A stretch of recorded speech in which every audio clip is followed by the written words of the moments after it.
It was a chilly morning in Detroit when Jack Turner, a 34-year-old auto mechanic, unlocked the doors to his small workshop, Turner's Custom Motors. The world outside buzzed with fast cars and high-tech luxury.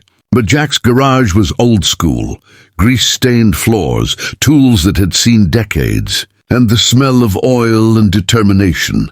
Jack wasn't rich, but he had something money couldn't buy: skill and heart. He could bring any engine back to life, whether it was a rusty Ford or a racing Lamborghini. Still, he barely earned enough to keep the lights on. Most days ended with him staring at unpaid bills, wondering how long he could keep the shop alive. One afternoon, as he was tightening a bolt on an old truck, a black limousine rolled up to the front of his garage. Out stepped a man in a perfectly tailored suit, Robert Sterling, a billionaire known for his luxury car empire. Jack wiped his hands on a rag, confused why someone like Sterling would visit a small-time mechanic like him. "Are you Jack Turner?" the man asked in a deep, confident voice. Jack nodded. "Yes, sir. What can I do for you?" Robert hesitated, his eyes heavy with emotion. "I heard you're the man who can build anything with his hands. I need you to build something, not for me, but for my daughter," Jack blinked. "A car?" "No," Robert said softly. "A wheelchair." The next morning the limousine returned, this time with Emily Sterling, a 22-year-old young woman with auburn hair and a smile that could melt ice. But her legs were paralyzed from a tragic car accident 2 years ago. She had once been full of life, racing horses, painting, hiking, until that day took everything away. Jack watched quietly as Robert helped her out of the car. Emily's eyes met Jack's, and for a brief second he saw courage beneath pain. She didn't want pity, she wanted freedom. Robert explained, "She refuses to use the standard electric wheelchairs. She says they make her feel weak. I want you to build something that makes her feel alive again." Jack scratched his beard thoughtfully. "You're asking for something custom, not just functional but powerful." Robert nodded. "Money is not an issue. I'll pay whatever it takes." Jack looked at Emily, who smiled faintly. "I don't care about fancy designs," she said softly.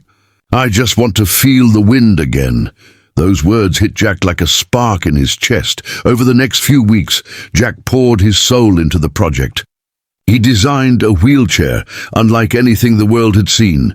Sleek, modern, powered by an electric motor taken from a custom-built motorcycle. It had carbon fiber wheels, adaptive suspension, and even a small joystick with sensitivity control for smooth turns. He spent sleepless nights sketching, welding, and testing every part until it felt perfect.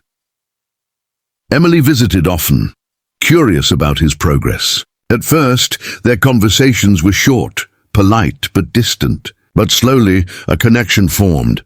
She admired his dedication. He admired her strength.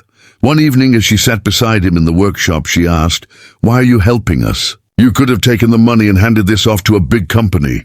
Jack smiled, tightening a bolt. "Because I know what it's like to lose something you love. My little brother used to race bikes with me, until an accident took him away. I guess this project means more than just metal and motors." Emily's eyes softened. "Then we'll both ride again in our own way." The day of the reveal came. The wheelchair stood gleaming in the sunlight, matte black with silver trims, its design elegant yet powerful. When Emily touched it, her eyes filled with tears. "It's beautiful," she whispered. Jack helped her into it, adjusting the straps and joystick. "Try it out," he said with a grin. She pressed forward, and the chair rolled smoothly, faster, lighter than she'd imagined. The wind brushed her hair as she moved in circles around the garage, laughing for the first time in years. Her father stood by, wiping away tears. "It feels like flying," she cried, spinning in the sunlight. Jack's heart swelled. That moment, seeing her free again, was worth more than any paycheck. A week later, Jack received a call from Robert. "Come to my estate," he said simply. "There's something you should see." When Jack arrived, he was led through the grand gates to a vast courtyard. There, he saw dozens of wheelchairs, all modeled after the one he built, but now being prepared for veterans, children, and people with disabilities across the state. Robert approached him with a smile. "Emily insisted we do this. She said your design shouldn't belong to one person. It should help as many as possible. I've funded a foundation in your name, Turner Mobility Project. Jack stood speechless. You're serious? Robert laughed. Dead serious. You gave my daughter her spirit back. The least I can do is make sure others get the same chance. Emily rolled forward, her face glowing. You didn't just build me a wheelchair, Jack. You built me a future. He smiled, his voice soft. You gave me one too. Months passed, and Jack's life changed completely. His small garage grew into a modern workshop filled with engineers and volunteers. The news called him the mechanic with a heart. But for Jack, it wasn't fame that mattered.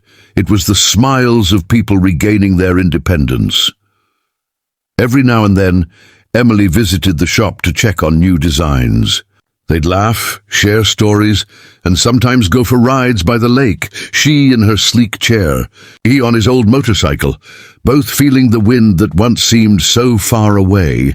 One evening, as the sun dipped low, Emily looked at him and said softly, You changed my life, Jack. He looked at her, the wind brushing past them. No, he said with a smile, you reminded me why I build. And under that golden sky, surrounded by engines and laughter, the mechanic who once struggled to pay his bills became the man who gave hope, one wheel, one life, one miracle at a time.